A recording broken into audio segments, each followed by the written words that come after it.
ঠিক তেমনি ভাবে নওজোয়ান যুবক যুবতী তরুণ তরুণীর জওয়ানিটা যদি আল্লাহর রাহে কাটায় দেয়, তাইলে এই ইবাদতগুলা নবীদের নিষ্পাপ আমলের সঙ্গে মাওলায় কবুল করে।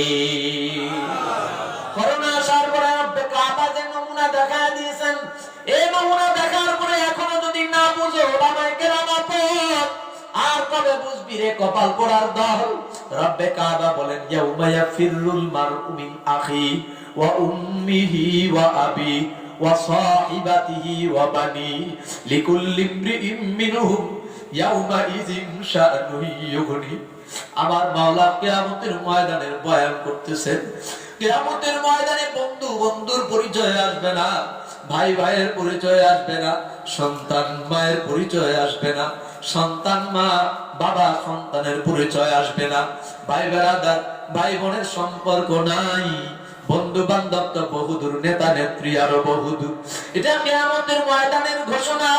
কিন্তু রব্বে কাবার জমিনে করোনার একটা ঝলক দিয়া দেখা দিয়েছে, ওরে দেখ না, দুনিয়ার জমিনেই তো কেউ কারো আপন হয় না।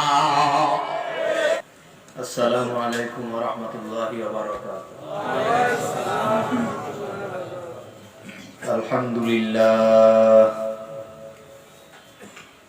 আলহামদুলিল্লাহিল্লাযী হামদান কাসীরান কামা আমার ওয়া নাউযু বিল্লাহি মিন শুরুরি আনফুসিনা ওয়া মিন সাইয়্যাতি আ'মালিনা। من يهد الله فلا مضل له ومن يضلله فلا هادي له ونشهد أن لا إله إلا الله وحده لا شريك له ونشهد أن سيدنا وسندنا وحبيبنا ومولانا محمدا عبده ورسوله صلى الله تعالى عليه وعلى آله وأصحابه وبارك وسلم. أما بعد فأعوذ بالله من الشيطان الرجيم. بسم الله الرحمن الرحيم. إن الدين عند الله الإسلام. وقال تعالى من يبتغي غير الإسلام دينا فلن يقبل منه وهو في الآخرة من الخاسرين. قال رسول الله صلى الله عليه وآله وسلم الدين النصيحة أو كما قال عليه الصلاة والسلام. اللهم صل على محمد وعلى آل محمد كما صليت على إبراهيم وعلى آل إبراهيم إنك حميد مجيد. اللهم بارك على محمد وعلى آل محمد كما باركت على إبراهيم وعلى آل إبراهيم إنك حميد مجيد. محبت ذكر করি لا إله إلا الله لا إله إلا الله لا إله إلا الله لا إله কবর পথে যাত্রী তুমি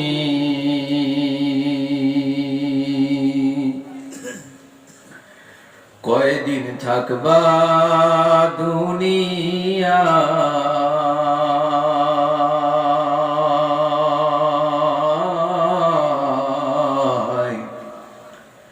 আজরাইল তো তোমার পিছে ঘুরছে সর্বদা। আজরাইল তো তোমার পিছে ঘুরছে সর্বদা। কবর যে এক কঠিন মাকাম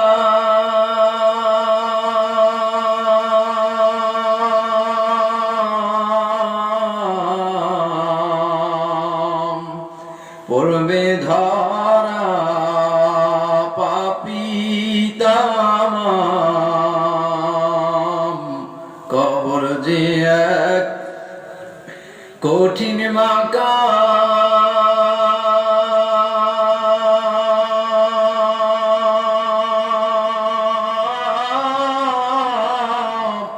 পড়বে ধরা পাপিতামা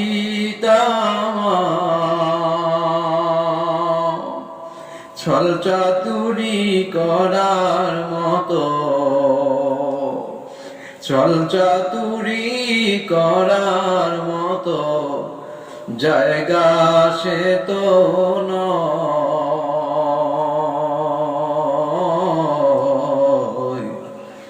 আজরাইল তো তোমার পিছে ঘুরছে সর্বদাই। কবর পথের যাত্রী আমি, কয়দিন থাকব দুনিয়ায়।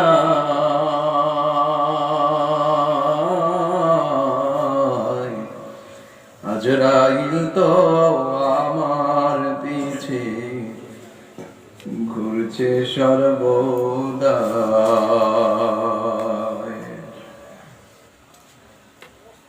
আল্লাহ রাব্বুল আলামিনের দরবারে শুকর ও সুজুদ আদায় করি যে রব্বে কাবা আমাদেরকে ঈমানের মতো মহা দৌলত দান করেছেন, মুসলমান হিসেবে কবুল করেছেন, জাগতিক দুনিয়ার সমস্ত ব্যস্ততা থেকে মুক্ত করে ফারেক করে হায়াতের কিছু সময় আহলে ইলমদের সোহবতে জান্নাতি বাগানে গুনাহ মুক্ত পরিবেশে কাটানোর তৌফিক দান করেছেন।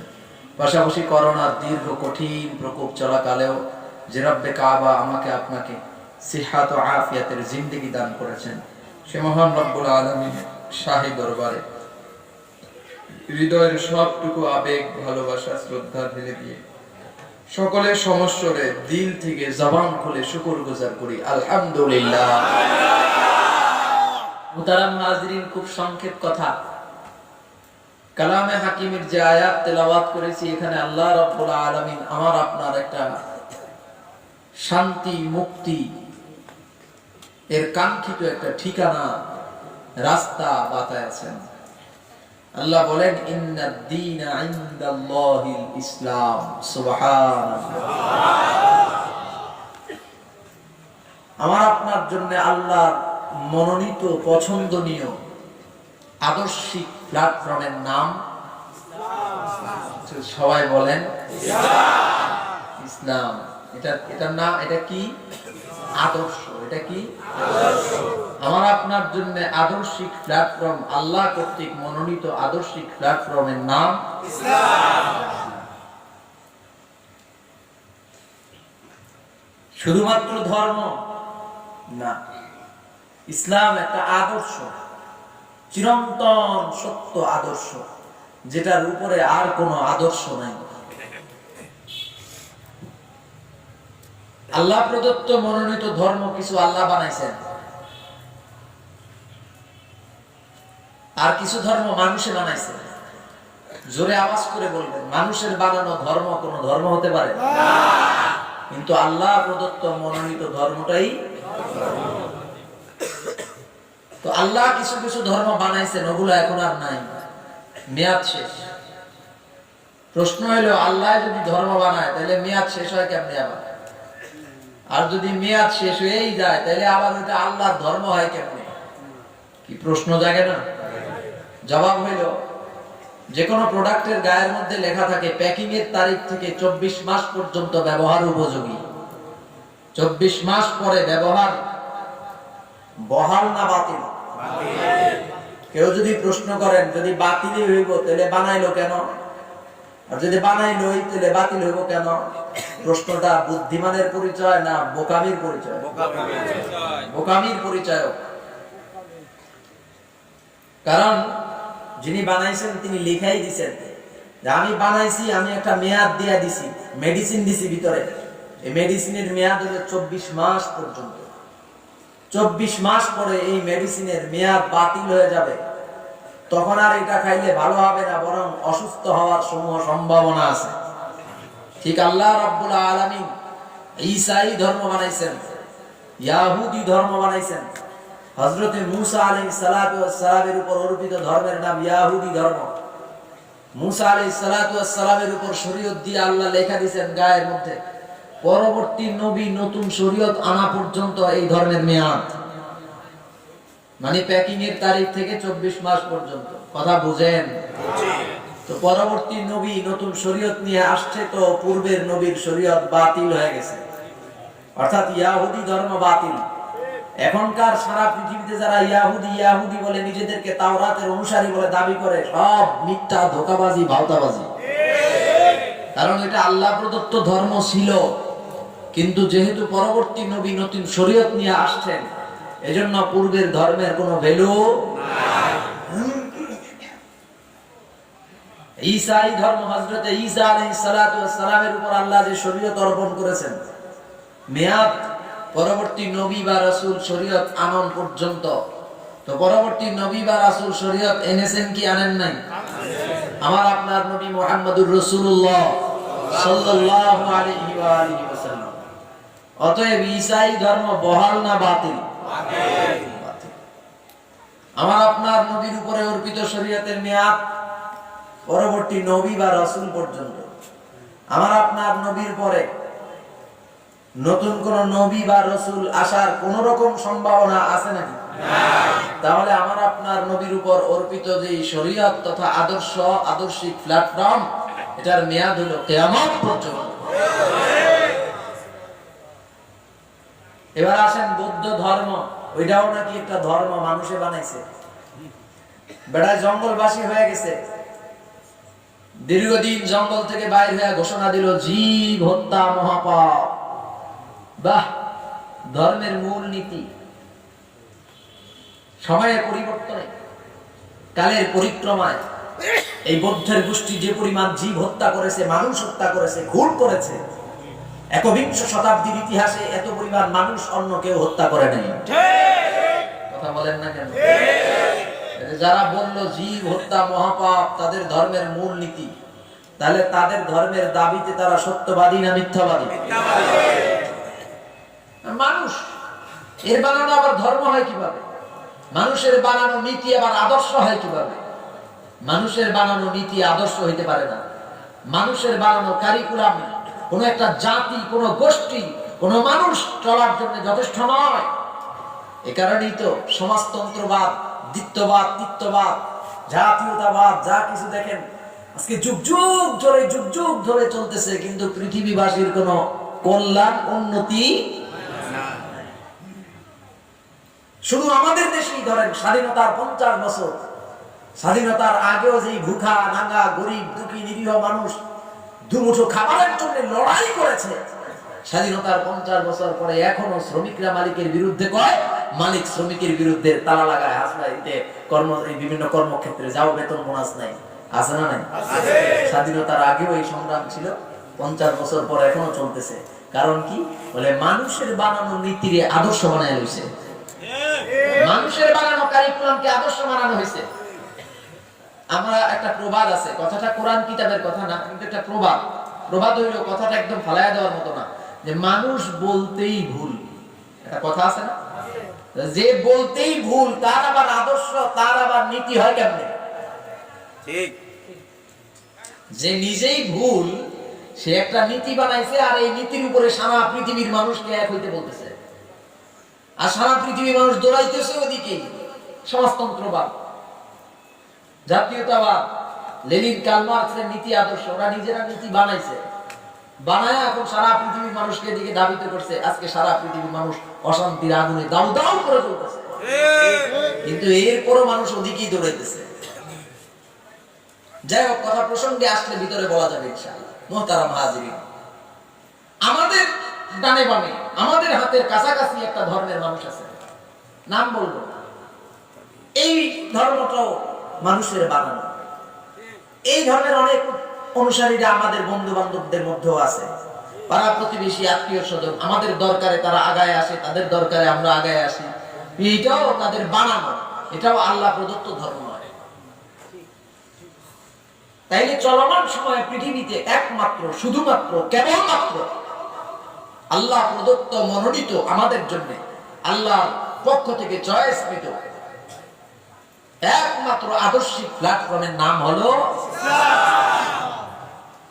১৬ লক্ষ জবান, বরকতি, পবিত্র, দামি ১৬ লক্ষ জবান থেকে সত্যতা নিয়ে আল্লাহ তাআলা আয়াত নাযিল করেছেন। আল ইয়াউমা আকমালতু লাকুম দীনাকুম ওয়া আতমামতু আলাইকুম নি'মাতি ওয়া রাদিতু লাকুমুল ইসলাম দীনা। সুবহানাল্লাহ। নিয়ামত পূর্ণতায় পৌঁছায় গেছে। এখানে নিয়ামতের তরজমা উলামায়ে কেরাম স্টেজে আছেন, কথার সত্যতায় ওনারা রয়েছেন। নিয়ামত যেই শব্দগুলো, যে তরজমাগুলো, তার মধ্যে অন্যতম হলো দ্বীন। যে আল্লাহ আমার জন্য, আপনার জন্য আল্লাহর দ্বীনের নিয়ামত পূর্ণ করেছেন, দ্বীনটাকে পরিপূর্ণরূপে আল্লাহ করেছেন। এখানে কলম আর ধরারও সুযোগ নাই, বাড়তি করার জন্য, কমতি করার জন্য কলম ধরার কোনো সুযোগ নাই। আল্লাহ প্রদত্ত মনোনীত দ্বীনি আদর্শ ইসলামটাই হলো আমার আপনার জন্য আল্লাহ প্রদত্ত নিয়ামত। এটা আল্লাহ পূর্ণ করে দিয়েছেন, বাড়তিও হবে না, কমতিও হবে না। চূড়ান্ত শান্তির জন্য, চূড়ান্ত মুক্তির জন্য, মানবতার কাঙ্ক্ষিত মুক্তি ও শান্তির জন্য অবশ্যই অবশ্যই তাকে ইসলামী আদর্শের মধ্যে ফিরে আসতে হবে, এর বিকল্প নাই। এ কথাই আল্লাহ বলেন, ইন্নাদ দীনা ইনদাল্লাহিল ইসলাম। আল্লাহর কাছে তোমাদের যে আদর্শ মনোনীত করা হয়েছে, পছন্দ করা হয়েছে, ওটার নাম হলো ইসলাম। মুহতারাম হাজিরিন, আমার আলোচনা আজকে এতটুকুর মধ্যেই, যে আমরা কি আদর্শ হিসেবে ইসলামকে গ্রহণ করতে পেরেছি কিনা। আমাদের আদর্শ হিসেবে আমরা ইসলামকে গ্রহণ করতে পেরেছি কিনা। কেউ যদি বলেন হ্যাঁ আলহামদুলিল্লাহ আমি ইসলামকে আদর্শ হিসেবে গ্রহণ করতে পেরেছি, তাহলে আলহামদুলিল্লাহ, কপাল ভালো। আর কারো জবাব যদি নেগেটিভ আসে, না হয়, তাহলে কপালে ভোগান্তি আছে। বলে হুজুর, কেউ কি আর ইসলামকে আদর্শ হিসেবে না মানে নাকি? সবাই তো মানে। এখানে মানা কি জিনিস এটা আগে বুঝতে হবে। মানা কি জিনিস? সন্তানকে ভালোবাসেন, বাবা মাকে ভালোবাসেন, বিবিকে ভালোবাসেন, কথার ২ নম্বর হয় না। বাবা মায়ে যা বলছে, বাবা মার সম্মানের দিকে রক্ষা করে তাকায়া, আদবের দিকে তাকায়া বাবা মায়ের নির্দেশ পালনের চেষ্টা করা হয়, কথা কয় না। বিবি যা বলেছে, বিবির মোহাব্বতের দিকে তাকায়া বিবির মোহাব্বতের জিনিসগুলা যথাযথ কদর অনুযায়ী বিবির কাছে হাজির হয়। সন্তান যা বলেছে, সন্তানের মোহাব্বতের দিকে তাকায়া সন্তানের চাওয়া পাওয়া অনুযায়ী সন্তানের জিনিসগুলো হাজির হইল। এইটা হইলো মানা, যে তোমারে ভালোবাসি, তোমার কথা আমি মানছি। এই যে দেখো, বাবা মা আপনাকে আদর করি, এই যে আপনার কথা আমি মানছি, এই যে আপনি যা চাইছেন চাওয়ার আগেই বা চাওয়ার সাথে সাথেই আপনার জিনিস হাজির হয়ে গেছে। ৩টা জিনিসের মাধ্যমে মানা হয়। ১, কলবে বিশ্বাস, ২, জবানে বলা, ৩, কাজে প্রমাণ করা। এইটার নাম হলো ঈমান, মানে বিশ্বাস করা, মানা। এক হাদিসে করেন নবী সাল্লাল্লাহু আলাইহি ওয়া আলিহি ওয়াসাল্লাম, যাকা তা'মাল ঈমান মান রাদিয়া বিল্লাহি রাব্বা ওয়া বিল ইসলামি দীনা ওয়া বি মুহাম্মাদিন নাবিয়্যা সাল্লাল্লাহু আলাইহি ওয়া আলিহি ওয়াসাল্লাম। আল্লাহর নবী বলেন ৩ জিনিসের নাম ঈমান, মানে মানা, বিশ্বাস করা। আমরা তো জানি ঈমান অর্থ বিশ্বাস, কিন্তু বিশ্বাস মানে কি?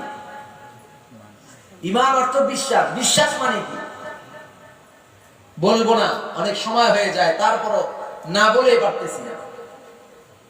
আমাদের দেশে অনেক শিক্ষিতরা আছে, এখন তো আসলে অশিক্ষিত বলতে কেউ নাই, ন্যূনতম হালকা পাতলা পড়াশোনা হইলেও সবাই এখন জানে। তারপরেও মনে করেন হাই কোয়ালিটির ডিগ্রি পাস কোন একটা লোক বিলেত থেকে পাস করে আসছে, দোকানের পাশে বসে বেনসন সিগারেটের প্যাকেটে টোকা মারে আর বিড়ি খায়, এমন মানুষ আছে না নাই? প্যাকেটের গায়ে লেখা আছে ধূমপান খাওয়া মিষ্টি খাওয়া সমান কথা। কি লেখা আছে? ধূমপান বিষপান, ধূমপানের কারণে স্ট্রোক হয়, ধূমপান হৃদরোগের ঝুঁকি বাড়ায়, ধূমপানের কারণে ধূমপান মৃত্যু ঘটায়। এই জাতীয় লেখা আছে না নাই? লোকটা যে হাই কোয়ালিটির শিক্ষিত, ও তর্জমা বুঝে নাই, বুঝে? বুঝলে বলেন, না না বুঝলেও বলেন। বুঝে না বুঝে না? এই লোকটা যেরকম বুঝে আমি আপনি ওই রকম বুঝি। এই লোকটা হাই কোয়ালিটির শিক্ষিত হওয়ার পরেও দেখতেছে দেখে দেখে প্যাকেটে টোকা মারে আর বিড়ি টানতেছে। আমি আর আপনি ঈমান অর্থ বিশ্বাস জানি, এটা জানার আগেও বেনামাজি, জানার পরেও বেনামাজি, জানার আগেও বেরোজগার, পরেও বেরোজগার, আগেও বেপর্দা, পরেও বেপর্দা, আগেও বিড়িখোর, পরেও বিড়িখোর, আগেও হারামখোর, পরেও হারামখোর, আগেও সুদখোর, পরেও সুদখোর, আগেও ঘুষখোর, পরেও ঘুষখোর, আগেও বেপর্দা, পরেও বেপর্দা, আগেও দাড়িতে কি বলে কাটিং লাগায় নবীর কলিজায় আঘাত দেই, জানার পরেও দাড়িতে আঘাত লাগায় নবীর কলিজা কাইটা বাড়াই, নবীকে রক্তক্ষরণ করি। এগুলা জানার আগেও যেটা পরেও যেটা, ওই লোকটা যেরকম বিড়ি খাওয়ার ধূমপান বিষপানের মানা বিশ্বাস করে, আমার আপনার ঈমানের বিশ্বাস হয়ে গেছে এমন। ঠিক বললেও ঠিক, না বললেও ঠিক, এটাই ঠিক। মুহতারাম হাজিরিন, হাদিসে পাকে আপনার আমার নবী পয়গম্বর বলেন, তিনটা কথার স্বীকৃতি তিন ভাবে যে নারী আর যে পুরুষ দেয়, কোন একটা ভাবে যদি কম হয়ে যায় তাই হবে না। জবানেও লাগবে, কলবেও লাগবে, কাজেও প্রমাণ লাগবে। তাইলে ওই নারী আর ওই পুরুষের ঈমান মজবুত আছে, কলবে ঈমানের পাওয়ার আছে, স্বাদ আছে। এক নাম্বার, মান রাদিয়া বিল্লাহি রাব্বা, আমি আমার রব আল্লাহকে রব মেনে খুশি, আল্লাহ আমার রব, একথা আমি মানলাম, একথা কলবেও মানলাম, একথা জবানেও বললাম, একথা কাজ দ্বারাও প্রমাণ করলাম। এক নাম্বার, ওই নারী আর পুরুষ ঈমানের দিকে একটু আগায় গেল, আরো দুইটা বাকি আছে। বলেন রবের নাম কি? আল্লাহ। আরো জোরে মুসলমানের আওয়াজে বলেন আল্লাহ। আরো জোরে বলেন আমাদের রব কে? রব হলেন আল্লাহ। রব শব্দের তরজমা কি? অনেকগুলা তরজমা আছে, তাফসীরের সব কিতাবে কোথাও রবের একক কোন তরজমা আসে নাই। অনেকগুলা তরজমা আছে, সবগুলার মধ্যে সবচাইতে পাওয়ারফুল যে তরজমাটা, সেই তরজমাটা হলো সর্বময় ক্ষমতার মালিক আমার আল্লাহ। আল্লাহ আমার রব, এই রবই আমার সব। আল্লাহ আমার রব, এই রবই আমার সব। দমে দমে তনু মনে তারি অনুভব, দমে দমে আল্লাহ। বলেন না আল্লাহ আমার রব। তোমার দুনিয়াতে আমি যেদিকে তাকাই, অথই নিয়ামতে ডুবে আছি সবাই। বলবো? দেখি জমা রাখলাম। মুহতারাম হাজিরিন, আল্লাহ হলেন রব। রব শব্দের তরজমার সবচেয়ে শক্তিশালী যে তরজমাটা, এটার নাম হলো সর্বময় ক্ষমতার মালিক আমার আল্লাহ। কারা কারা মালিক সর্বময় ক্ষমতার মালিক আল্লাহ? নারে তাকবীর, আলহামদুলিল্লাহ। হাত নামান। এটা বুঝা শুনে বলতেছেন তো? এই জায়গা আর এই জায়গা এক আছে? এখান থেকে বাইরে হয়ে তো বলবেন সর্বময় ক্ষমতার মালিক জনগণ। সব ক্ষমতার উৎস জনগণ। বইয়ে কিতাবে লেখা লেখা পড়াইতেছে এই জাতিকে, শিক্ষিত বানাইতেছে এই কথার উপরে। মুহতারাম হাজিরিন, ওই পড়া যাই পড়ুক না কেন, যাই থাকুক না কেন, আপনার আমার মত দিল যদি ঠিক থাকে যে না আমি এই কথাটা মানলাম না, ব্যাস হয়ে গেল। না আমি মানি না এটা, আমি মানি সর্বময় ক্ষমতার মালিক আল্লাহ। খুব সাবধান, শুধু জবানে চিল্লাই হইল না, কলবে এটারে পরিপূর্ণ রূপে একই নাম পরিপূর্ণ মজবুত করতে হবে যে আমি আল্লাহ ছাড়া কাউকে মালিক মানি না। এটার অনেক তরজমা, বিশদ অনেক বড়, সব বলার সুযোগ নেই। অনেক ছোট ছোট কাজও আমাদের এটা মানা হয় না। যেমন অনেকে চাকরিকে তার রিজিকের মালিক মনে করে, দোকানপাটকে তার রিজিকের মালিক মনে করে, গাড়িকে তার রিজিকের মালিক মনে করে। আসলে কি এগুলা তার রিজিকের মালিক? যদি তাই না হবে তাহলে সকালে প্রথম তালাটা খুলে এই ক্যাশ বাক্সা চুমা খান কেন? প্রথম ইনকামটা কপালে লাগায়, চুমা খায়, বুকে লাগায়, আছে না নাই? তার বিশ্বাস যে আমার এই ক্যাশ বাক্সা আমারে খাওয়ায়। দিনের প্রথম ইনকাম ক্যাশ বাক্সার মধ্যে লাগায় একবার, কপালে লাগায় একবার। আমি জানি না আপনাদের দেশে আছে কিনা। তাহলে আল্লাহরে মালিক মানলেন কোথায় আপনি? আপনি তো মালিক মানলেন আপনার গাড়ি, আপনার বাড়ি, আপনার ক্যাশ বাক্সা, আপনার দোকান, আপনার ব্যবসা প্রতিষ্ঠান। তাহলে আল্লাহকে রব মানা তিন ভাবে ঘোষণা, জবানে, কলবে, কাজে। 2 নাম্বার, আল্লাহর নবী বলেন ওয়াবিল ইসলামি দীনা, আদর্শ হিসাবে কি মেনেছে? ইসলামকে মেনেছে। ইসলামের নাম কি? আদর্শ। আদর্শের নাম কি? আদর্শের নাম আদর্শটাকে, ইসলামটাকে সে আদর্শ হিসাবে ধারণ করেছে, লালন করেছে, চর্চা করেছে। আল্লাহর নবী বলেন কলবেও আছে, কাজেও আছে, জবানেও আছে। যে নারী আর যে পুরুষ ওই ঈমানের দিকে আরেকটু আগাইলো, এখনো পূর্ণতায় পৌঁছে নাই, আরেকটা বাকি আছে। আমার কথা হলো এই জায়গায় আমি আর আপনি প্রকৃত পক্ষেই কি ইসলামকে আদর্শ হিসাবে ধারণ করতে পেরেছি কিনা? যারা পেরেছি আলহামদুলিল্লাহ, যারা পারি নাই তাদের কান্না শুরু হবে। এমন জায়গা থেকে কান্না শুরু হবে যে চোখ দিয়ে পানি পড়তে পড়তে চোখের পানি শেষ হয়ে চোখ দিয়ে রক্ত বের হতে থাকবে।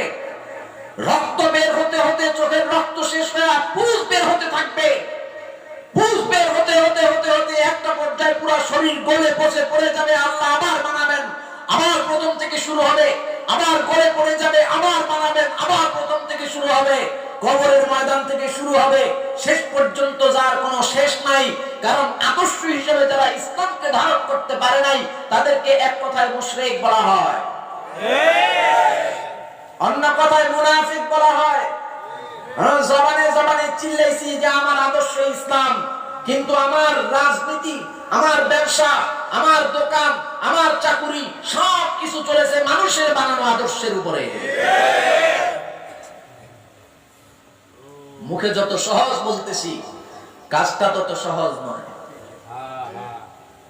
সবার সেমিনারে, মঞ্চে, ময়দানে মাইক্রোফোন ফাটায়া বলাইতেছি বক্তৃতা দিয়া, অমুক নেতা আমাদের দেশের এমন এমন ছিলেন, আমাদের দেশের জন্য বড় গৌরব, তার রেখে যাওয়া আদর্শ বাস্তবায়নের জন্য রাস্তায় নেমেছি, কলিজা হাতের মুঠোয় নিয়ে নেমেছি।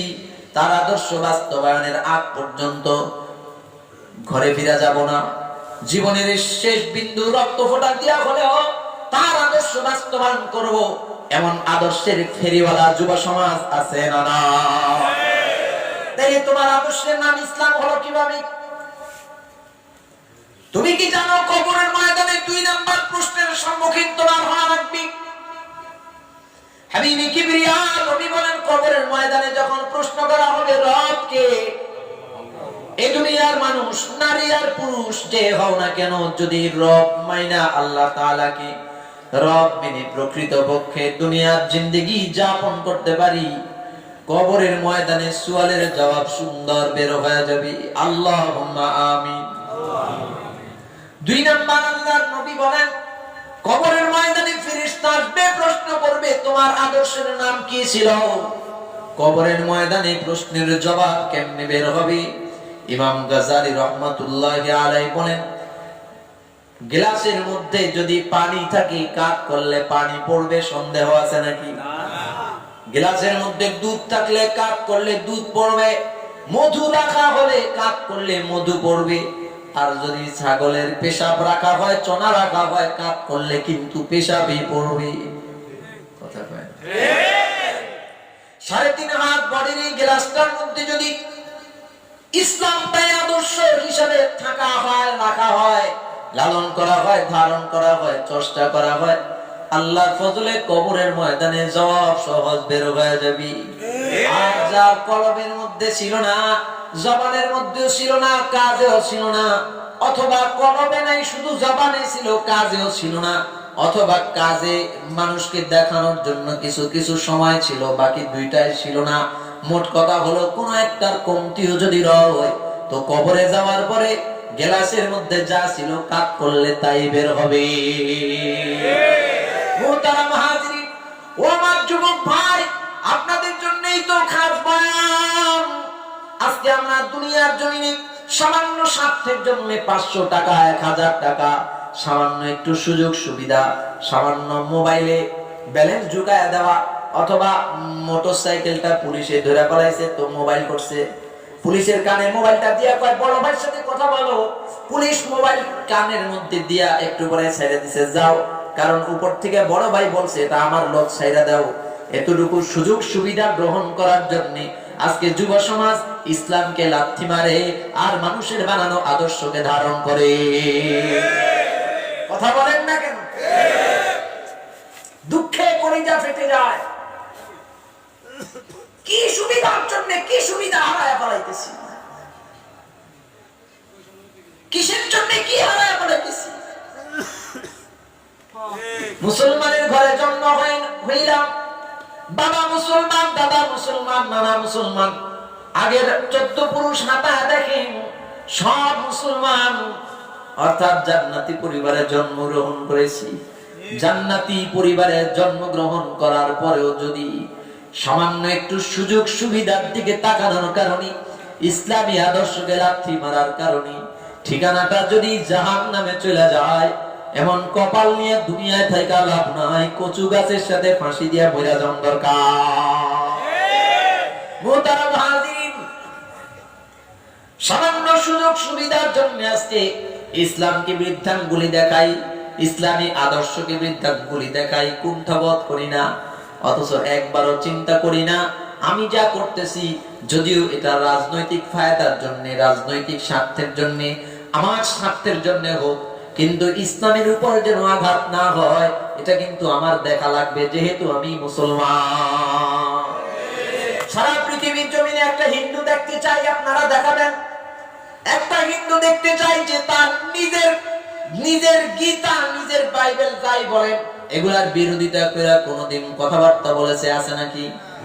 একটা হিন্দু দেখতে চাই যে তার ধর্মীয় পোশাক কি বলে ধুতি পরে অথবা অন্যান্য যেগুলা পরে এগুলার বিরোধিতা করেছে এমন কোন হিন্দু জমিনে আছে নাকি? খ্রিস্টানদের মধ্যে একজন খ্রিস্টান দেখতে চাই যারা তার নিজেদের খ্রিস্টীয় ধর্মীয় পোশাক রীতিনীতির বিরোধিতা করেছে এমন আছে নাকি? সারা পৃথিবীতে এমন একজন বৌদ্ধ নাই যে বৌদ্ধতা তার নিজেদের ধর্মীয় কৃষ্টি কালচারের বিরোধিতা করেছে এমন কেউ নাই। মুহতারাম হাজিরিন, পৃথিবীর জমিনে এমন কোন হিন্দু, খ্রিস্টান, বৌদ্ধ, এমন কোন নাসারা, ইহুদি নাই, কিন্তু মুসলমান তোমারে সুকৌশলে অত্যন্ত সূক্ষ্ম কৌশল দিয়া আজকে তোমারে নোংরা অপরাজনীতির খেলার মধ্যে ঢুকাইয়া দিয়া তোমারে এমন ভাবে ইসলাম বিদ্বেষী বানানো হয়েছে, তুমি মুসলমান, তোমার ধর্মীয় পোশাক দেখলে তোমার কপাল কুঁচকায়া ওঠে, তুমি দেখলে তোমার তিরস্কারী ভাব জায়গা ওঠে, পাঞ্জাবি দেখলে তোমার বিভিন্ন রকম কথা মনে পড়ে, দাড়ি দেখলে তোমার আলবদর আর রাজাকারের গল্প মনে পড়ে, অথচ বাংলাদেশে মুক্তিযোদ্ধারাই ছিল দাড়িওয়ালা। হ্যাঁ, আমি একজন বীর মুক্তিযোদ্ধার সন্তান, আলহামদুলিল্লাহ। জেনারেল ওসমানীর আন্ডারে 2 নম্বর সেক্টরে আমার বাবা যুদ্ধ করেছেন।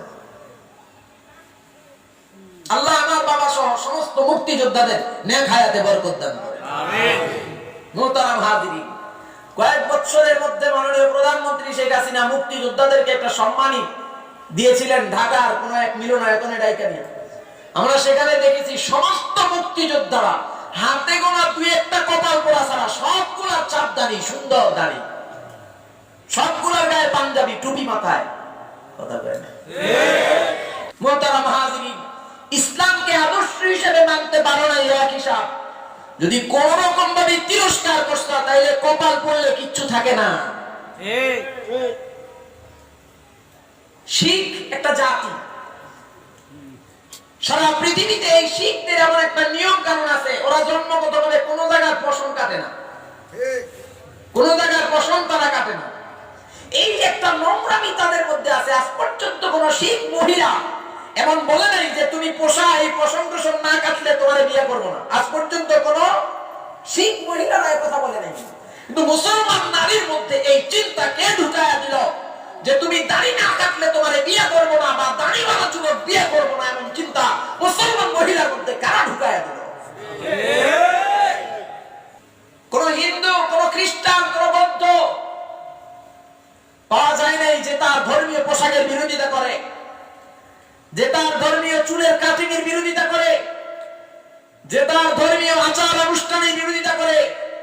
কিন্তু মুসলমান নামধারী অসংখ্য যুবক আছে যারা তাদের ধর্মীয় রীতিনীতি, ওয়াজ মাহফিল, নবী আরবির চুলের কাটিং, নবী আরবির পোশাকের কাটিং, নবী আরবির সুন্নাত ও সিরাতের বিরোধিতা করে। তুমি কি আদর্শ মানলা ইসলাম রে?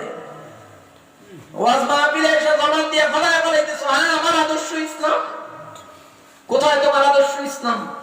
একজন বেদিন বেঈমান কাফেরের আদর্শের সাথে তোমার আদর্শের সাথে কোনো ডিফারেন্স নাই। তোমার 3.5 হাত বডি তো বলে দিতেছে যে তোমার আদর্শ আসলে ইসলাম নয়। কবরের ময়দানে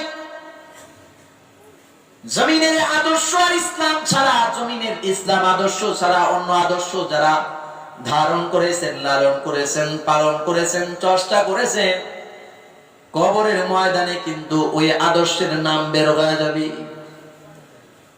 জবান দিয়ে আদর্শের নাম বের হবে, অমুক ব্যক্তির আদর্শের নাম, তমুক ব্যক্তির আদর্শের নাম জবান দিয়ে বের হয়ে যাবে। আর আল্লাহর ফজলে যারা পরিপূর্ণ ইসলামটাকে আদর্শ হিসেবে মানতে পেরেছি, জবান দিয়ে নাম বের হবে ইসলাম। ব্যক্তি জীবন, পারিবারিক জীবন, ব্যবসায়িক জীবন, সামাজিক জীবন, রাজনৈতিক জীবন, রাষ্ট্রীয় জীবন, আন্তর্জাতিক জীবন, জীবনের প্রত্যেকটা সাইডে আদর্শ হিসেবে ইসলামকে মানতে পেরেছি কিনা এটা বোঝার জন্য সহজ একটা মাপকাঠি আছে, বলবো নাকি? সহজ একটা সমাধান হলো, আমি আমার প্রত্যেকটা কাজ করব, সামনে একটা স্কেল রাখবো, মাপকাঠি রাখবো, মাপকাঠিটা হবে আমার কাজটায় ইসলাম কি বলে। আমি যে এই কাজটা করব ইসলাম কি বলে, সমাজ কি বলে এটা না। ছেলের বিয়ে দেব তো সমাজ কি বলে, বাড়ির দুই পাশে 500 মিটার 500 মিটার করে গেট সাজাতে হবে, ঝিকঝাক বাতি জ্বালাতে হবে, ঢাক ঢোল পিটায় একটু নাচা গানার আয়োজন করতে হবে। এমন চিন্তা ভাবনা যদি এগুলো না হয় তাইলে সমাজ কি বলে? কথা কয় এই আমি সমাজকে আমার আদর্শ মানছি, ইসলামকে আদর্শ হিসেবে মানি নেই। মুরব্বি 5 ওয়াক্ত নামাজ মসজিদ আপনাদের দেশে নাই না? গায়ে হলুদ, গায়ে হলুদ, হলুদ সন্ধ্যা, মেহেদি সন্ধ্যা, 5 ওয়াক্ত নামাজ মুরব্বি মসজিদে পড়ে। তো যথারীতি মসজিদে আসছে, অথচ বাড়িতে মসজিদের গ্রিল পর্যন্ত কাঁপতেছে ধুমধুম আওয়াজে। চাচা মিয়া এই অবস্থা, আরে পোলাপানি একটু করে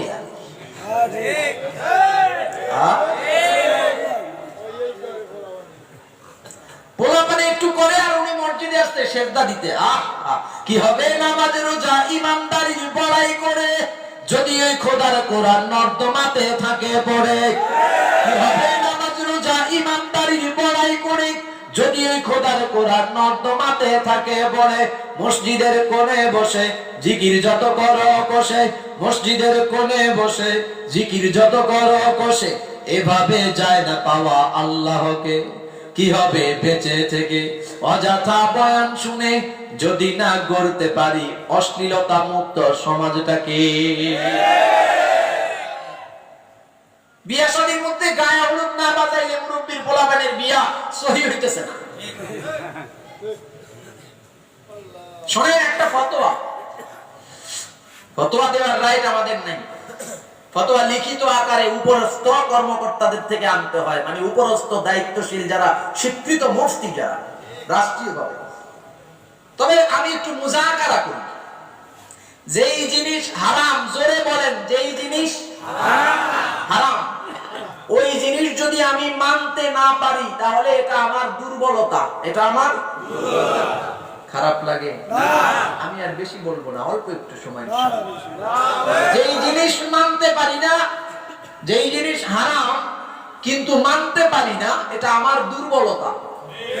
আল্লাহ যদি মাফ করেন করবেন, না করলে তা না করবেন, সম্পূর্ণ আল্লাহর ইখতিয়ার। কিন্তু আমি যদি বলি হারাম জিনিসটা জরুরি, লাগবেই, এটা ছাড়া হবে না, অথবা এটা লাগে না, ইসলামে হারাম এটা লাগবেই, অথবা হালাল এটা লাগে না, এইরকম যদি বলি, সাথে সাথে আমি ঈমান হারায়া মুশরিক হয়ে যাব। যেমন গান বাজনা হালাল না হারাম? কেউ যদি বলে আমার বিয়া শাদীতে, আমার ছেলের বিয়াতে, আমার মেয়ের বিয়াতে, আমার নাতির বিয়াতে গান বাজনা লাগবেই, সে মুশরিক হয়ে গেল। এই কথা বোঝেন নাই? এত সহজ। যৌতুক হালাল না হারাম? কোন যুবক নামী কুলাঙ্গার যদি বলে আমার বিয়াতে যৌতুক লাগবেই, এই লাগবেই বলার সাথে সাথে সে শিরিক করলো, মুশরিক হয়ে গেল। এই কথা বুঝেননি? নামাজ জরুরি না দরকারি না বিনা দরকারি? ফরজ, ফরজ। কেউ যদি পড়তে না পারেন, এটা তার হিসাব, তার ব্যাপার, আল্লাহর সাথে তার সাথে বোঝাপড়া হবে। কিন্তু যদি লাগে না, তাহলে সাথে সাথে সে মুশরিক হয়ে গেল, কাফের হয়ে গেল। দাড়ি রাখা ওয়াজিব, সুন্নত নয়, ওয়াজিব। জমিনের সমস্ত নবী রাসূলগণের দায়ী আমল ছিল দাড়ি। এটা মুসলমানিত্বের পরিচয় আর পুরুষের পরিচয়। আল্লাহ পুরুষকে দাড়ি দিয়েছেন, মহিলাকে নয়। এটা পুরুষত্বের পরিচায়ক। কেউ যদি বলে দুধ লাগে না, অস্বীকার করি, সাথে সাথে মুশরিক। তাহলে রাখতে পারি নাই, ভিন্ন হিসাব, দুর্বলতা। কিন্তু রাখতে লাগে না বা তিরস্কার, টিটকারি, তাহলে সাথে সাথে মুশরিক। বর্তমান বাজারের সমস্ত মেহেদি ব্যবহার করা আকেল বালেগ, আকেলা বালেগা সমস্ত নারী পুরুষের জন্য হারাম। বর্তমান বাজারের সমস্ত মেহেদি পুরুষ নারীর জন্য ব্যবহার করা জোরে কম, এটা ইজমায়ে উম্মতের ফতোয়া। সারা পৃথিবীর সব বড় বড় মুফতিরা যারা, তাদের স্বাক্ষরিত ফতোয়া এসেছে বাংলাদেশে যে বর্তমান বাজারের মেহেদি গুলা হইল কেমিক্যাল, এগুলা কোনো মেহেদি নয়। মেহেদি দিতে হলে শুধুমাত্র নিজের গাছ থেকে পেড়ে বেটে ওইটা ব্যবহার করতে হবে। বাজারের কোন মেহেদি ব্যবহার করা কোন মুসলমানের জন্য জায়েজ নয়। মেহেদি সন্ধ্যা সাজাইছে, হলুদ সন্ধ্যা সাজাইছে, মেয়ের পক্ষ থেকে 10-12 জন ছেলে মেয়ের সাজায়া পাঠাইছে ছেলেরে গোসল দিতে। ছেলের বাড়ি থেকে আবার মেয়েরে গোসল দিতে পাঠায়, আর সেখানে হলুদ, মরিচ, আদা বাটা, নুন বাটা, মরিচ বাটা দিয়া এরকম গোসল করায়া দেয়।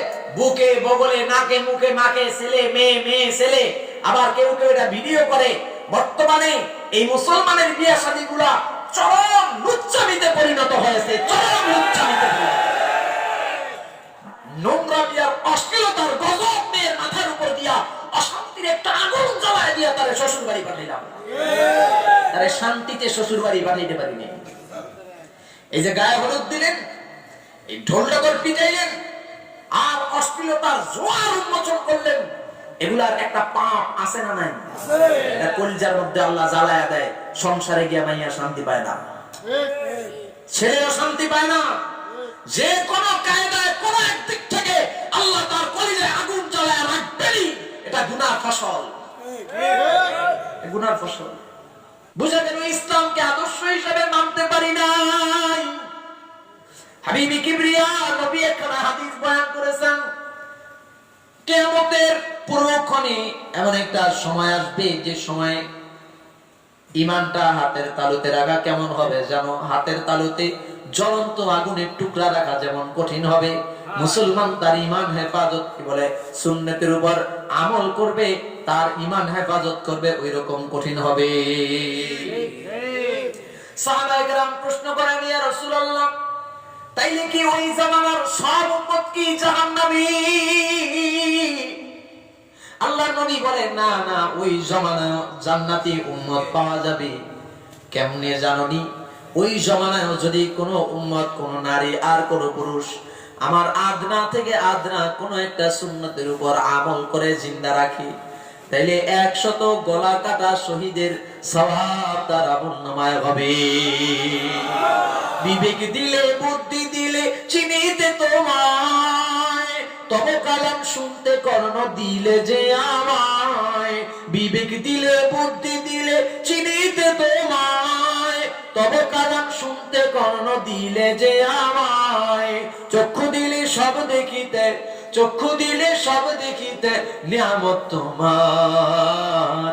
তোমারই দয়া ছাড়া কেমনে হব পার, তোমারই দয়া ছাড়া। দয়া করো ওগো দয়াল মোরা গুনাহগার, তোমারই দয়া ছাড়া, তোমারই দয়া ছাড়া কেমনে হব পার। কেমনে বুঝবো আমার আদর্শ ইসলাম হয়েছে কিনা? প্রত্যেকটা কাজে আমার ইসলাম কি বলে ওটার দিকে তাকাবো। আমার চাকরির মধ্যে ইসলামী নীতি কি আছে সেদিকে তাকাবো। আমার ব্যবসায় ইসলামী নীতি কি আছে সেদিকে তাকাবো। আমার ঘরে বাইরে চলাফেরা, উঠা বসা, কাজকর্ম করা, খাওয়া দাওয়া করা, ঘুমানো, ঘুম থেকে উঠা, সবগুলা কার্যক্রমে ইসলামী নীতি আদর্শ আছে না নাই? মুহতারাম হাজিরিন, এভাবেই যদি দ্বিতীয় আদর্শটাকে মানতে পারি, তাইলে কবরের ময়দানে দ্বিতীয় প্রশ্নের জবাব সহজ হয়ে যাবে। আল্লাহ আমাদের জন্য কবুল করেন, জোরে বলেন আমিন। 3 নাম্বার একটা প্রশ্ন করা হবে, মান হাদার রাজুল আল্লাযী বুইসা ফীকুম। সব আদর্শের লিডার জমিনে আছে, সব আদর্শের নেতা জমিনে আছে না নাই? তুমি যে আদর্শ মেনেছো ওই আদর্শেরও একজন নেতা আছে না নাই? আল্লাহ তাআলা প্রশ্ন করবেন ফেরেশতাদের মাধ্যমে, বল তোর আদর্শের নেতার নাম কি? অথবা আদর্শের নেতাকে দেখায় দেওয়া হবে, আল্লাযী মান হাদার রাজুল আল্লাযী বুইসা ফীকুম। বলো না এই ব্যক্তিকে যাকে তোমাদের মাঝে প্রেরণ করা হয়েছে। তখন যারা আদর্শের নেতা হিসেবে ডান বামের মানুষকে মেনেছি, কবরের ময়দানে গিয়া ডান বামের নাম বের হয়ে যাবে। আর যারা ডানেও না বামেও না সোজাসুজি আমার নেতা তোমার নেতা বিশ্ব নবী মুস্তাফা, আমার নেতা তোমার নেতা বিশ্ব নবী মুস্তাফা, আমরা সবাই রাসূল সেনা, আমরা সবাই নবীর সেনা। এই স্লোগানটা যারা কলবে ধারণ করেছি, যারা জবানে চর্চা করেছি, কাজ দ্বারা প্রমাণ করেছি, কবরের ময়দানে যাওয়ার পরে প্রশ্নের জবাব বড় সহজ হয়ে যাবে। কোন কোন মুফাসসিরিনে কেরাম বলেন ফেরেশতাদের মাঝে বান্দার তর্ক শুরু হয়ে যাবে, এরে ফেরেশতা তুই তো নূরের তৈরি, তোর সাথে জমিনে এমন কোন ঘটনা ঘটে নাই।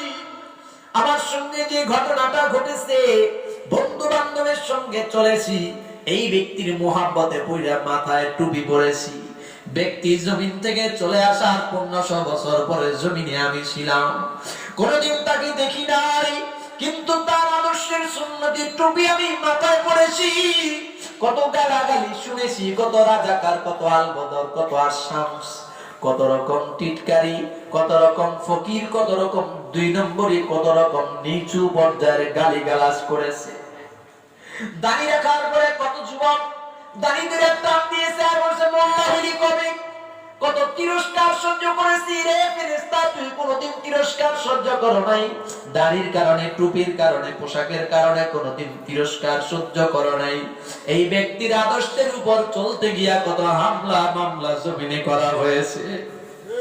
এই ব্যক্তির আদর্শের উপর চলতে গিয়া বাংলার জমিনে কথা বলার উপরে নিষেধাজ্ঞা আরোপ করা হয়েছে, বাক স্বাধীনতায় হস্তক্ষেপ করা হয়েছে। বাংলার জমিনে 15 জনের তালিকা কইরা এক পর্যায়ে একরকম উলামায়ে উম্মতের জবানের উপরে তালা লাগানোর অপপ্রয়াস চালানো হয়েছে। মনে রাখতে হবে শাইখুল হাদিস আল্লামা মামুনুল হকের কণ্ঠ শুধু তার ব্যক্তিগত সম্পত্তি নয়, বাংলার 16 কোটি 18 কোটি তাওহীদি জনতার কণ্ঠ মামুনুল হকের কণ্ঠ। বাংলার 18 কোটি তাওহীদি জনতার কণ্ঠ সৈয়দ ফয়জুল করিমের কণ্ঠ। বাংলার 18 কোটি তাওহীদি জনতার কণ্ঠ আল্লামা বাবু নগরীর কণ্ঠ। ওইটা দাবায় রাখবি। মুহতারাম হাজিরিন, কবরের ময়দানে ফেরেশতার সঙ্গে বান্দার কথা হবে। জমিনে পদে পদে পদে পদে হেনস্থার শিকার হয়েছি, কোনদিন দেখি নাই, জানি নাই, দেখার জন্য আগ্রহ পোষণ করেছি। জমিন থেকে এমন একটা সময়ে জমিনে আমরা এসেছিলাম যে সময়ে নবী পাই নাই, রসুল পাই নাই, বলকে 1450 বছর আগে রসুল জমিন থেকে বিদায় হয়েছে। কিন্তু আমরা রসুলের আদর্শ শুনেছি, আমরা রসুলের সৌন্দর্যের বর্ণনা শুনেছি, আমরা রসুলের সুন্নতে উদ্বুদ্ধ হয়ে রসুলের সুন্দর সুন্নত গুলা ধারণ করেছি, রসুলকে দেখার প্রত্যাশা। আসমান সুন্দর, জমিন সুন্দর, সুন্দর বনের ফুল, তার চেয়েও সুন্দর আমার, তার চেয়েও সুন্দর আমার প্যারা রাসূল, প্যারা রাসূল, প্যারা নবীর রূপে দুনিয়া জাহান সৃষ্টি হলো, পেল রে প্রাণ, তার রূপেতে ধন্য হলো, তার রূপেতে ধন্য হলো নিখিল মানব কুল, প্যারা বলবো নাকি? কথা সামনে আগায়নি। মুহতারাম হাজিরিন, কবরের ময়দানে যখন আল্লাহর রাসূল হাবিবি কিবরিয়াকে দেখানো হবে, এই জমিনে যারা স্লোগান দিয়েছি, চল সামনে চল, অমুকের সেনাদল, আল্লাহর কসম, আল্লাহর কসম, আল্লাহর কসম, কবরের ময়দানে ধরা খাওয়া লাগবে। জমিনের সামান্য 500 টাকা, 1000 টাকা নেতা নেত্রী পিছনে শুধু শুধু সময় লাগানোটা, কবরে গিয়া যখন ধরা খায়া যাবি যুবক, তখন বুঝবি কি সম্পদ হারাইলি। হায়াত বড় দৌলত, জওয়ানি বড় মহা দৌলত। এটা এই জমিনের মানুষ যেমন জওয়ানির মূল্য দেয়, জওয়ানির কদর করে, ঠিক আল্লাহ রাব্বুল আলামিন তোমার আমার জওয়ানির বড় কদর করে। চারটা কসম করে আল্লাহ তাআলা জওয়ানির সম্মানের বয়ান করেছেন। ওয়াতিন ওয়াসাইতুন ওয়াতুরি সিনিনা ওয়াহাদাল বালাদিল আমিন লাকাদ খলাকনাল ইনসানা ফি আহসানি তাকওয়িম। এত সুন্দর করে জওয়ানি দেওয়া হয়েছে, এত সুন্দর করে গঠন করা হয়েছে, বানানো হয়েছে। এখন তোমারে দেখলেই সবাই ডাকে, আহো যুবলীগের সভাপতি তোমারই মানায়, আসো না ছাত্রলীগের সভাপতি তোমারই মানায়, যুব দল, ছাত্র দল, এই দল সেই দল, সভাপতি তোমারই মানায়, সেক্রেটারি তোমারে মানায়, কারণ তোমার মধ্যে তারুণ্য, নওজোয়ানি ভরপুর আছে। কথা বলেন ঠিক না বেঠিক? এরপর আল্লাহ বলেন, সুম্মা রাদাদনাহু আসফালা সাফিলিন, আসফালা সাফিলিন। আসফাল এই শব্দের তাহকিক, তরজমা, ব্যাখ্যা তাফসীরের কিতাবে পড়লে শরীরের পশম দাঁড়ায় যায় রে যুবক। আমার মাওলা বলেন, এই জমিনে যেমন আমি জওয়ানির মূল্য দিলাম, জমিনের সব মানুষ তোমার জওয়ানির কদর করে। তুমি নিজে যদি জওয়ানির মূল্যায়নটা না করো, তোমারে আমি এমন একটা অপশনে ফলায় দেব। ছোট ছোট বাচ্চারা যেমন, শিশুরা যেমন বিছানায় পেশাব পায়খানা করে, ছোট বাচ্চা শিশুরা বিছানায় পেশাব পায়খানা করলে মা বাবারা কোনোদিন ফলায় দেয় নাই, দূরে দাঁড়ায় দেয় নাই। পেশাব পায়খানা বড় সুন্দর করে যত্ন করে কাঁচায়া পরিষ্কার করে কোলে তুলে নেয়। কথা বলেন ঠিক না? আহকামুল হাকিমিন বলেন, আমার জওয়ানিকে যদি কদর না করো, আমি তোমার এই জওয়ানিটা সিনায় নিয়ে গিয়া এমন একটা অপশনে ফেলায় দেব। শিশুরা যেরকম বিছানায় পেশাব পায়খানা করে, ওই রকম বিছানায় পেশাব পায়খানা করবি। ছোট বাচ্চাদেরকে যেমন পরিষ্কার করে হাসি মুখে, তোরে পরিষ্কার করার মতো হাসি মুখী লোক পাওয়া যাইব না। তোর জওয়ানির কদরটা কিভাবে আমি আল্লাহ সিনায় নেব? সব বেশি দিন লাগবে না, 5 বছর, 6 বছর, 10 বছরের ব্যবধানে তোর চেয়ারের পিছনে লাথি মারা শুরু হবে, তোর পরবর্তী নওজোয়ান যারা তারা লাথি মারবে আর বলবে বুইড়ারে এখনো সরায় না কেন। অথচ তুমি একদিন নওজোয়ানির কারণে বড় সংগঠনের সভাপতি হয়েছো, বড় দলের সেক্রেটারি হয়েছো, বড় ভাই হয়েছো, বড় নেতা হয়েছো। আল্লাহ বলেন এই জাওয়ানিটা জমিনের মানুষ যেরকম কদর করে দাম দেয়, আমি আল্লাহ বড় দাম দেই। কেমনে দেই জানোনি? এই জাওয়ানিটা যদি আমারে ফিরায় দাও, ইবাদতে মশগুল কাটায়া দাও, তাইলে এই জাওয়ানির ইবাদতটা আমি নবী ওলি শহীদের সঙ্গে লেখা রাখি। সুবহানাল্লাহ করে বলেন। নবীদের আমলে যেমন কোনো গুনাহ নাই, নবীদের জাওয়ানিতে যেমন কোনো গুনাহ নাই, ঠিক তেমনি ভাবে নওজোয়ান যুবক যুবতী তরুণ তরুণীর জাওয়ানিটা যদি আল্লাহর রাহে কাটায় দেয়, তাইলে এই ইবাদতগুলা নবীদের নিষ্পাপ আমলের সঙ্গে মাওলায় কবুল করে। ও আমার যুবক ভাই, আজকে কার আদর্শে, কার ফান্দে পড়িয়া, কার কথায় পড়িয়া, কোন সুবিধার দিকে তাকায়া আজকে ওলামায়ে উম্মতের বিরুদ্ধে আচরণ করতেছো? দুনিয়ার সব ওলামায়ে কেরাম একদিকে ফতোয়া দেয়, তোমার নেতা নেত্রী একদিকে কথা কয়, তোমার নেতা নেত্রীতে মাথায় রাখিয়া দুনিয়ার সব ওলামায়ে উম্মতরে ঝাড়ু জুতা দেখাও। আফসোস লাগে, দুঃখ লাগে, কলিজা ফেটে যায়। ওলামায়ে কেরাম তোমাদের আপন, এ কথা যদি এখনো না বুঝো। করোনা আসার পরে রব্বে কাবা যে নমুনা দেখায় দিয়েছেন, এই নমুনা দেখার পরে এখনো যদি না বুঝো ওলামায়ে কেরাম আপন, আর কবে বুঝবি রে কপাল পোড়ার দল? রব্বে কাবা বলেন ইয়াউমা ইয়াফিরুল মারউ মিন আখি ওয়া উম্মিহি ওয়া আবি ওয়া সাহিবাতিহি ওয়া বানি লিকুল্লি ইমরিইম মিনহুম ইয়াউমা ইযিন শাআনু ইউগনি। আমার মাওলা কিয়ামতের ময়দানের বয়ান করতেছেন। কিয়ামতের ময়দানে বন্ধু বন্ধুর পরিচয় আসবে না, ভাই ভাইয়ের পরিচয় আসবে না, সন্তান মায়ের পরিচয় আসবে না, সন্তান মা বাবা সন্তানের পরিচয় আসবে না, ভাই বেরাদার ভাই বোনের সম্পর্ক নাই, বন্ধু বান্ধব তো বহুদূর, নেতা নেত্রী আরো বহুদূর। এটা কিয়ামতের ময়দানের ঘোষণা। কিন্তু রব্বে কাবা জমিনে করোনার একটা ঝলক দিয়া দেখা দিয়েছে, ওরে দেখ না, দুনিয়ার জমিনেই তো কেউ কারো আপন হয় না। নোয়াখালী ফেনীর ঘটনা আপনারা জানেন। লোকটা ফ্যাক্টরিতে না কোন মিল কারখানায় কাজ করেছে, নিজে অসুস্থতা অনুভব করায় বাড়িতে চলে এসেছে। বউ তার পাশের রুমের মধ্যে তালা লাগায় দিয়া বাচ্চাগুলোর কোলের মধ্যে নিয়ে বাপের বাড়ি রওনা হয়ে গেছে।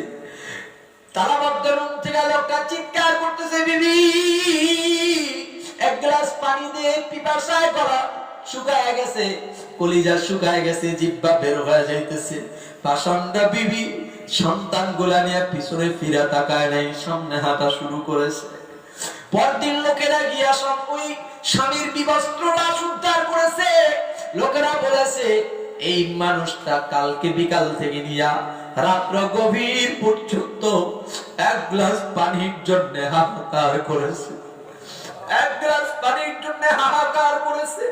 অথচ এই ঘর তিলে তিলে তিলে তিলে নিজের বানানো ঘর, তিলে তিলে নিজের সংসার সাজানো, নিজের বিবি নিজের সন্তান, যাদের চেহারার দিকে তাকায়া নিজের জামানিটা কোরবানি করিয়া দিয়া বিদেশে বিরাজ্যে সংসার করেছে একা একা।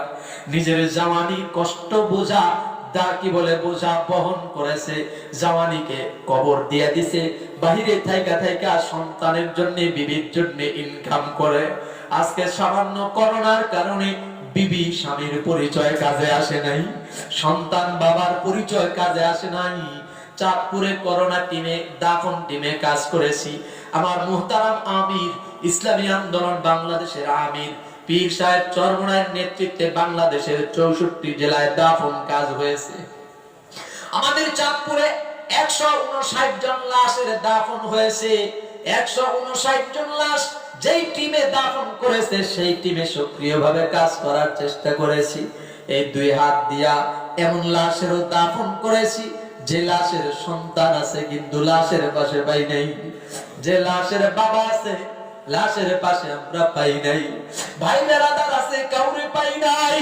এমন লাশও আছে, এমন লাশও আছে যে ধোয়া মুসায়া কাফনের কাপড়টা পরাইয়া এবার জানাজা দিব, ডাকতেছি তোমার ভাই, তোমার চাচা, তোমার আত্মীয় স্বজনের জানাজা তোমরা হাজির হয়ে যাও। আর জানাজায় হাজির হওয়ার জন্য লোকেরা আসে নাই, দূর থেকে চিড়িয়াখানার প্রাণীর মতো তাকায় তাকায় দেখতেছে। কবরে রাখার জন্য আমরা 6 জন মানুষ, একজন মানুষকে কবরে রাখিয়া 6 জনের দ্বারা একটা কবর ভরাট করা সম্ভব হয় না। ডাকতেছি ভাই, 2 মুঠো মাটি কবরের মধ্যে দিয়া যাও।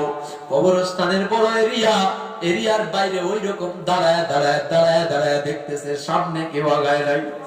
14 বছরের একটা মেয়েকে দাফন করতে এলাকায় ঢুকলাম। হাসপাতাল থেকে মেয়েদের মাধ্যমে, মহিলাদের মাধ্যমে গোসল দিলাম। অ্যাম্বুলেন্স নিয়ে যখন এলাকায় ঢুকলাম, আগে এলাকায় খবর হয়ে গেছে, এলাকার চেয়ারম্যান লোক পাঠায় দিছে, 3-4 জন নওজোয়ান পাঠায় দিছে। এই লাশের ঘরের কোন ফ্যামিলির কোন মানুষও যেন জানাজায় শরীক না হয়, এলাকার কেউ যেন লাশের কাছাকাছি না পৌঁছে, পাহারা দেওয়ার জন্য এলাকার চেয়ারম্যানের পক্ষ থেকে লোক লাগানো হয়ে গেছে। ও যুবক, তুমি কি বোঝো নাই কে তোমার আপন, কে তোমার পর? এমন লাশের দাফন উলামায়ে কেরাম করেছে, যে লাশকে গোসল দিবে তো এলাকাবাসী, নেতাকে তারা এলাকায় গোসল দিবার দেয় নাই। শেষ পর্যন্ত দরজা বন্ধ করিয়া লাশের ঘরের মধ্যে লাশকে গোসল দেওয়া হয়েছে। কবরস্থ করতে দেওয়া হবে না, পুলিশি প্রশাসনের সহায়তায় পরে এলাকার কবরস্থানে দাফন করা হয়েছে। এমন লাশেরও দাফন করা হয়েছে যেই লাশ অর্ধেক পানিতে পুকুরে, অর্ধেক উপরে পড়ে আছে, দেখার কেউ নাই। এই লাশের বাবা মা, সন্তান সন্ততি বড় বড় অফিসার পর্যায়ের ছিল। বান্দার আশেপাশে ইন্তেকালের পরে কাউরে পাওয়া যায় নাই। আফসোস আর দুঃখ লাগে, তুমি আজকে উলামায়ে কেরামের জবানের উপরে তালা লাগানোর জন্য পেরেশান হয়ে গেলা। তুমি আজকে উলামায়ে কেরামের দিকে তাকায়া জোর গলায় বলো, হয় চুপ থাকবি, না হয় পা ভেঙে দেব, না হয় পাকিস্তানে চলে যাবি। আফসোস লাগে, দুঃখ লাগে, তোর জন্য মায়া হয়। এ জমিনে, এ বাংলাদেশে যদি রিয়েল হিরো কেউ থেকে থাকে, আল্লাহর কসম, বাংলার জমিনের নেতা খেতা থেকে শুরু কইরা হাই কোয়ালিটি থেকে শুরু করে লো কোয়ালিটি পর্যন্ত করোনার যে মানুষগুলা ইন্তেকাল করেছে আর তাদেরকে যারা দাফন করেছে, উলামায়ে কেরামের মধ্যে তারাই হলো রিয়েল হিরো, 1 নাম্বার পুরুষ। তোমার ঘরে মা আছে, বোন আছে, তোমার সন্তান আছে, তোমার বিবি আছে, বিবির মায়া, সন্তানের মায়া, মা বাবার মায়া, তুমি ঘর থেকে বের হও নাই। আল্লাহর কসম, আমাদের ঘরেও বিবি আছে, আমাদের ঘরেও মা আছে, আমাদের ঘরেও কলিজার টুকরা সন্তান আছে। সবগুলোর দিকে না তাকায় সামনের দিকে তাকায় গেলাম, কারণ আমি যদি না যাই লোকটার দাফন কে করবে? আমি যদি না যাই লোকটার কাফন কে পরাবে? এমন কোনদিন হয় নাই যে করোনা আক্রান্ত রোগী যার কারণে একটু কম গোসল দিয়েছি, এমন হয় নাই কোনদিন। বড় যত্ন করে করে গোসল দিলাম, এমন লাশেরও গোসল দিলাম। মারা যাওয়ার পরে যখন গোসল করাইতেছি তখনও তার শরীরে প্রচন্ড তাপ আছে। কেউ কেউ বলেছেন 108 ডিগ্রি জ্বর তখনও তার গায়ের মধ্যে আছে। এমন মানুষগুলারে ফালায়া তোমরা চলে গেলা। রাজনৈতিক লিডার, নেতা কেতা, নেতা নেত্রী পাওয়া যায় নাই। ও যুবক, আল্লাহর কসম, ডিভাইডেড সৃষ্টির জন্য তোমাদের সামনে কথাগুলা বলি নাই। তুমি আওয়ামী লীগ করো, তোমার হাজারো সালাম বাধা নাই। তুমি বিএনপি করো, হাজারো সালাম বাধা নাই। তবে তুমি নিজের নিজে প্রশ্ন করে মাথা বালিশে লাগায়া ঘুমাইবা যে আমি যে আদর্শের উপর আছি, এই আদর্শটা কি আসলেই আল্লাহ আল্লাহ রাসূল দ্বারা স্বীকৃত, নাকি জমিনের কোন মানুষের বানানো আদর্শ? এই আদর্শ দিয়ে কি আমি কবরে পার পাবো? আমি কি হাসরে মিজানে পুলসিরাতে পার পাবো, নাকি আমি ধরা খায়া যাব? এরকম চিন্তা ভাবনা মাথায় নিয়া ঘুমানোর অনুরোধ করে কথাগুলা শেষ করে গেলাম। ও যুবক ভাই, আরেকটা কথা, কিয়ামতের ময়দানে আল্লাহ রাব্বুল আলামিন বলেন, ইউদাউনা কুল্লু উনাসিম বিইমামিহিম। কিয়ামতের ময়দানে সব নারী আর পুরুষকে ডাকা হবে তার নেতার পিছনে। জমিনে যে যাকে নেতা নেত্রী মানছেন, আল্লাহর কসম, আল্লাহর কোরআনের আয়াত বলে গেলাম, কিয়ামতের ময়দানে ওই নেতা নেত্রীর পিছনে তোমার আমার হাসর হয়ে যাবে। এরপরে আল্লাহ বলেন ফারিকুম ফিল জান্নাহ ওয়া ফারিকুম ফিস সাঈদ। কপাল ভাগ হয়ে যাবে, কারো জন্য জান্নাত, কারো জন্য জাহান্নাম। আল্লাহ বলেন যেই নেতা জান্নাতে যাবে তার পিছনের অনুসারী গুলাও জান্নাতে যাবে, আল্লাহ কবুল করিয়া লন। আর যে নেতা সামনের নেতা নেত্রী জাহান্নামে যাবে তার পিছনের অনুসারী গুলাও জাহান্নামে যাবে, কোনো সন্দেহ নাই। অতএব বুঝা শুনা নেতা নির্বাচন করবা, বুঝা শুনা নেত্রী নির্বাচন করবা। আগে তুমি মুরাকাবা করবা, আগে তুমি মুশাহাদা করবা, আগে তুমি পরামর্শ করে নিজেরে নিজে বুঝাইবা, প্রশ্ন করবা আমি যারে নেতা মানি সে কি আসলে জান্নাতি হওয়ার যোগ্যতা রাখে কিনা, আমি যাকে নেত্রী মানি সে কি আসলে জান্নাতে যাওয়ার যোগ্যতা রাখে কিনা। আমার বলার দায়িত্ব বলে গেলাম, কে মানবেন কে না মানবেন বুঝবেন আপনি আর আপনার হাকিম মাওলা। আমি কালামে হাকিমের আরেকখানা আয়াত তেলাওয়াত করেছি। রব্বে কাবা বলেন মাইয়াবতাগি গায়রাল ইসলামি দীনা ফালান ইউকবালা মিনহু ওয়া হুয়া ফিল আখিরাতি মিনাল খাসিরিন। ইসলামী আদর্শ ব্যতীত অন্য কোন আদর্শের কোন কাজ যদি কেউ গ্রহণ করে আল্লাহর দরবারে কবুল তো হবেই না, বরং কিয়ামতের ময়দানে আল্লাহ বিনিময়ে তাদেরকে কিছুই দিবেন না, পরিণাম ফল হবে জাহান্নাম। নাউযুবিল্লাহ। আল্লাহ আমাকে আমল করার তৌফিক দান, সবাইকে আমল করার তৌফিক দান।